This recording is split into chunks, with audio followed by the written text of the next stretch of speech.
Just wait. Start. All right, greetings everybody. Welcome to today's group discussion on the analysis of a fascinating case study on leadership. Leadership is a subject of great importance in various fields, ranging from business to politics to sports and beyond. It shapes the definition, motivation, and success of individuals and teams. In our session today, we will delve into a specific case study that revolves around topic of leadership. We will examine key elements and dynamics that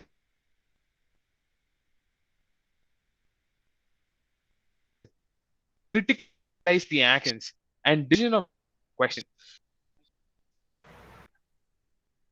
So today we're going to talk about a great leader in a sense, but not such a good person, Adolf Hitler. He might have been a great leader, but his actions have been clearly abominable. Yes, that's right.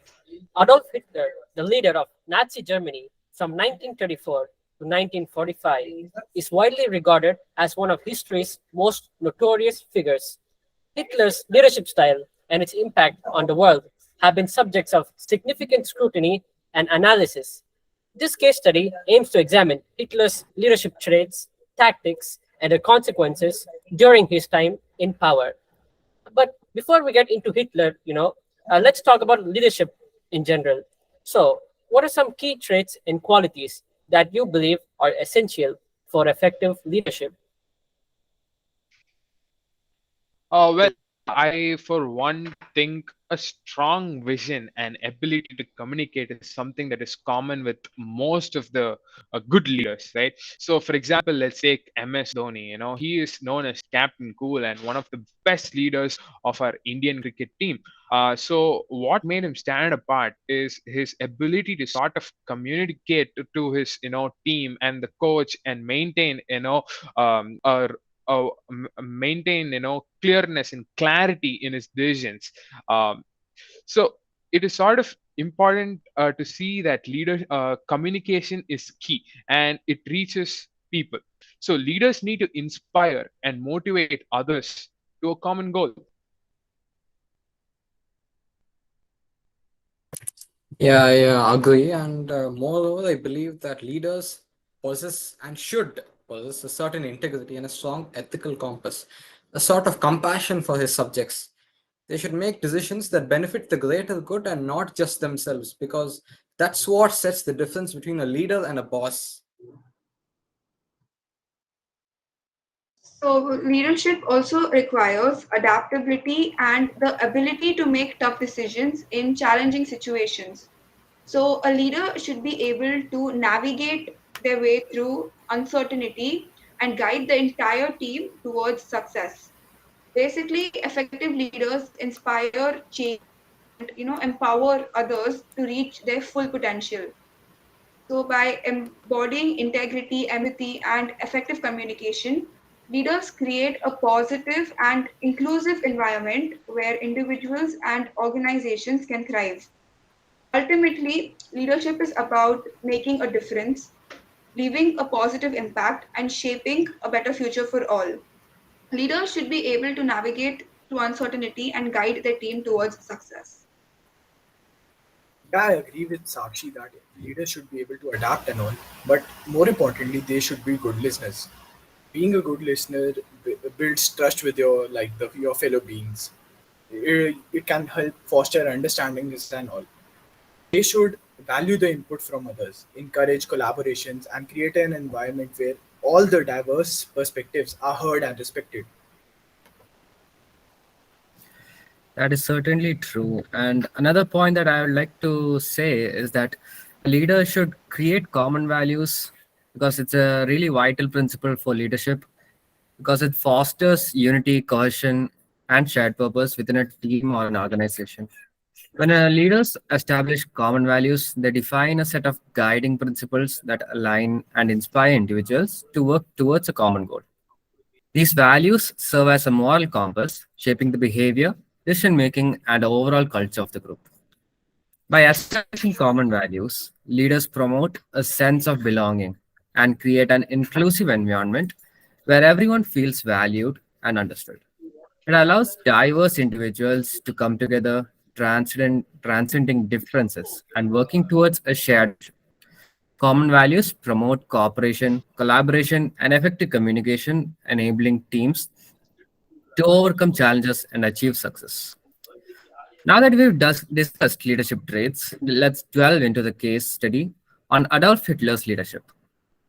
Now we'll be focusing on analyzing Hitler's leadership style and its positive aspects, if there is any. Hitler's charismatic leadership style allowed him to exert an unprecedented influence over the massive during this time. His persuasion speech, powerful persona, and commanding impressed people and vision. Despite the undeniable magnetism of his leadership, it is important to recognize that Hitler's intentions were deeply destructive, leading to immense human suffering and tragedy. This serves as a stark reminder of the significant impact that a charismatic leader can have, both positive and negatively, depending on the moral compass guiding their actions. The example of Hitler emphasizing the critical importance of coupling charisma with strong moral values and ethical principles in order to ensure the leadership is used for betterment of society rather than its destruction. A clear result for journalists, although weekly flat responded with a significant portion of the population is promises of economical recovery and territorial expansion appeal to those seeking national pride and revival. Additionally, Hitler's utilization of propaganda techniques was effective in shaping public opinion and consolidating his power. He knew how to manipulate the media and play on people's emotions to rally support for his cause. Through his powerful oral skills and charismatic presence, he skillfully exploited economic grievances and national sentiments to gain support. Hitler's consolidation of power involved the elimination of political rivals and the establishment of a totalitarian state, solidifying his control over the government and the society as a whole. That's true, but we cannot simply overlook the negative aspects of Hitler's leadership. We cannot simply overlook how he killed thousands of people, including children and women. His autocratic style stifled dissent and consolidated power within a small group of loyalists, leaving no room for checks and balances. Absolutely, Garvit. You're right. Hitler's leadership fostered a cult of personality, leading to blind loyalty and the suppression of critical thinking. His ability to manipulate fear and eliminate opposition created a climate of terror and control. But still, you gotta think, where did this originate? Well, you have to look back in history, back in time, to when Germany had lost the First World War. The newly democratic Weimar Republic had formed, but due to the Treaty of Versailles, Germany suffered huge losses. So, this sense of oppression that Germany was feeling had forced Hitler to think in a certain way, and he decided to take action for the country.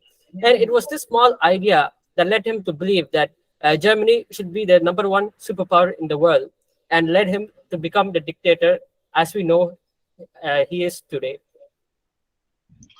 Well, Hitler was also fundamentally intelligent. That is something that is very common with we see with good leaders.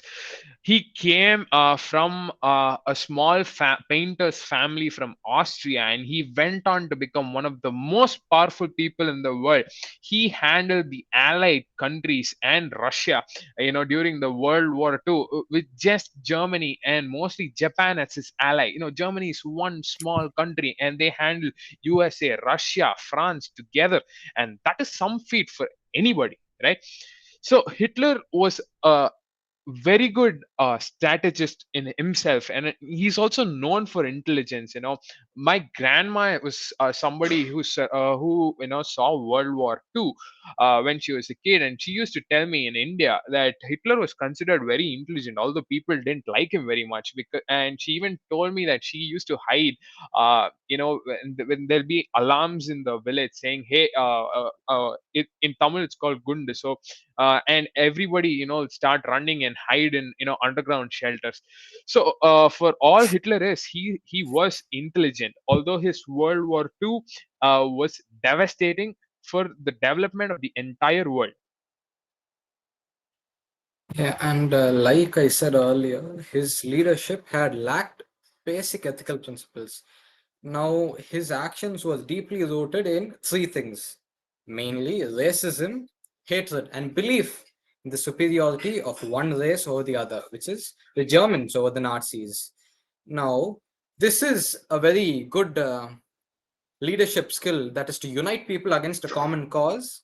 But in this scenario, the disregard for human rights we see here and the indignified indignity that he has towards these people is a stark reminder of the consequences of unchecked power. So, to sum it up, while Hitler's leadership demonstrated some traits that initially appealed to the Germans, his actions and the catastrophic consequences of his rule overshadows most of the positive aspects. This whole thing serves as a reminder of the importance of ethical leadership and the need for the systems to prevent the rise of authoritarian regimes. This example of Hitler's leadership underscores the need for leaders who prioritize the welfare of their people, embrace diversity, and uphold the principles of justice and fairness. Leadership should be guided by ethical values, empathy, and a genuine concern for the well being of others. Yeah, I agree with Sakshi that it it's a critical role of a responsible leader to have grounded moral values and be committed to the welfare of all people. Moral values in a leader are important because they build trust, guide ethical decisions make, and promote fairness and integrity. They also create a positive like work culture. We must learn from history to ensure that such destructive leadership is never repeated.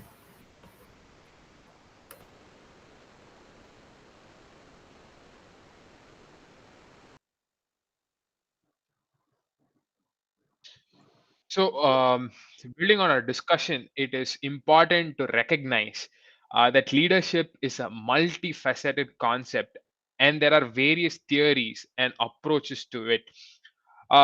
So, Hitler's rule generally sort of had a very centralized control and efficient bureaucracy.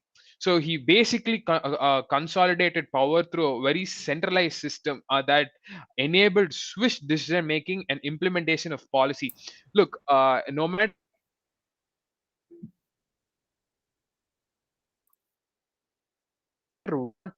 what age it is,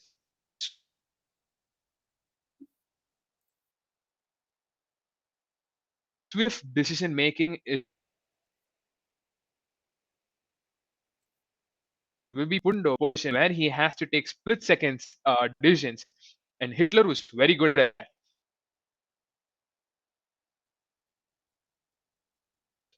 Hitler existed, certain that are not. It is crucial to differentiate between effect.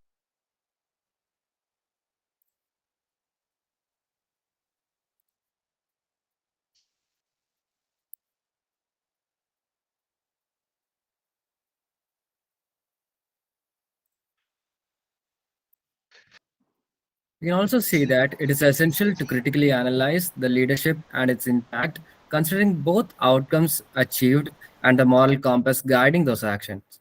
By distinguishing between effective leadership and morally sound leadership, we can strive to foster leaders who are not only able to achieve success but also uphold the principles of justice, compassion, and respect for human rights.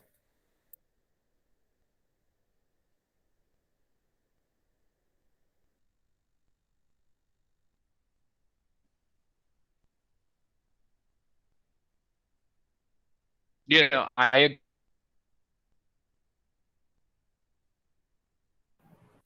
agree that leadership should be guided by ethical principles, respect for human rights, and a commitment to justice. See, Hitler lacked these qualities, systematic persecution, discrimination,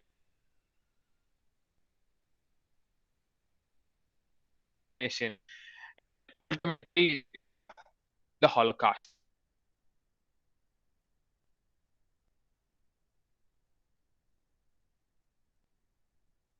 Furthermore, See, it's important to acknowledge that sort of acknowledge that Hitler's leadership leaders was characterized by a dangerous mix of Hitler's manipulation leadership and was fear. He prayed. characterized by a dangerous mix of manipulation and fear. He exploited people's vulnerabilities and insecurities, particularly in a time of economic turmoil, to cultivate a sense of nationalism and superiority among his followers. By preying on people's fears, he created a climate of division and hostility, leading to widespread devastation and loss of life. I personally believe that a leader should be driven by a motive to serve to the people and contribute to their common good. Leaders must be willing to learn, listen, and adapt their strategies according to the circumstances and according to the needs of the people. Absolutely, Garvit. I agree with you. Leadership should be about uniting people, fostering cooperation, and working towards the betterment of society as a whole. Hitler's divisive tactics and his pursuit of an exclusive and supremacist ideology stand as a stark contrast to the principles of inclusive and compassionate leadership. So basically, Hitler, a good leader, right? They're supposed to unite the people, but Hitler did the exact opposite, right? In fact, his whole main motive was not just about making Germany the number one superpower in the world, but it was also about, eliminating all other races and only make the audience the only population of Germany. And he also wanted to expand that ideology to the rest of the world as well. But that's not what a leader does. A leader has to acknowledge the diversity and include all communities and make them work together as a whole. For without diversity, there is no flavor and there is no charisma in working together as a one united community. Well, it is worth noting that Hitler's leadership also suffered from a certain lack of accountability, checks, and balances. His autocratic style prevented open dialogue, stifled dissent, and allowed for unchecked implementation of policies that led to immense suffering.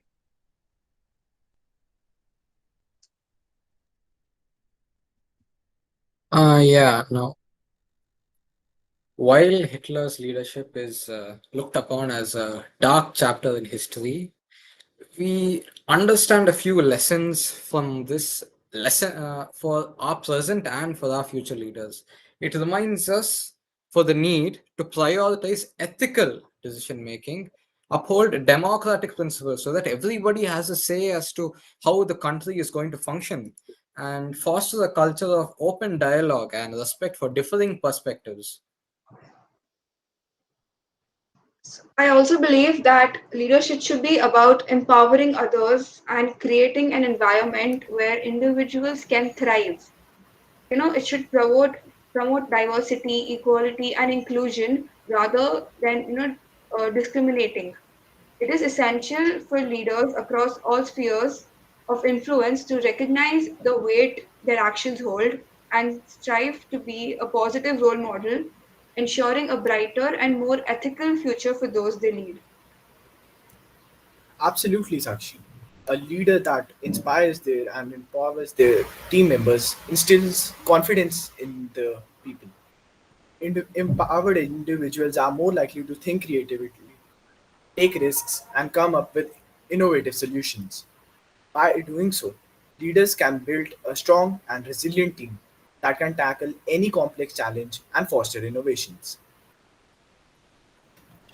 So I guess in conclusion, we can say that studying the leadership of Adolf Hitler provides us with valuable insights into the consequences of leadership that is devoid of moral principles and responsible decision making. It reinforces the importance of ethical leadership, accountability, and the need for vigilant society that actively resists the rise of authoritarianism. Absolutely. Moving forward, it is crucial to reflect on these lessons and focusing on nurturing leaders who inspire positive change, promote unity, and actively work towards creating a just, equitable society. By prioritizing moral values and ethical leadership, we can shape a future where leaders embody integrity, empathy, and commitment to the well being of all individuals.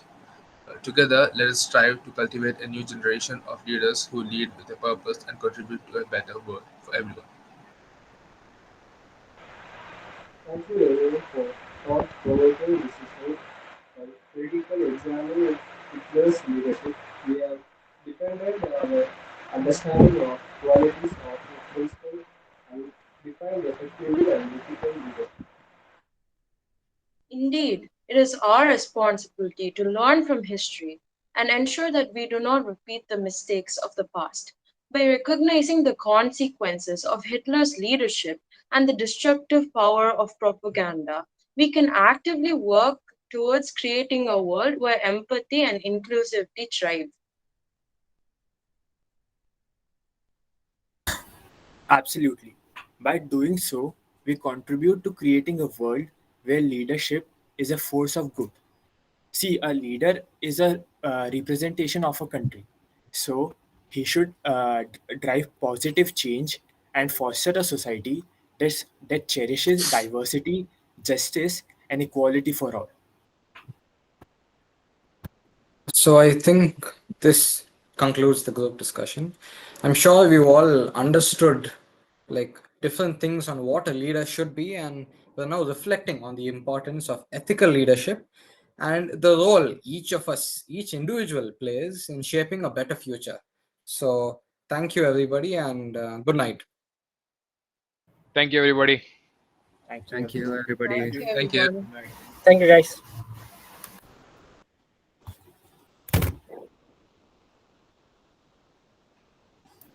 and cut. Abdul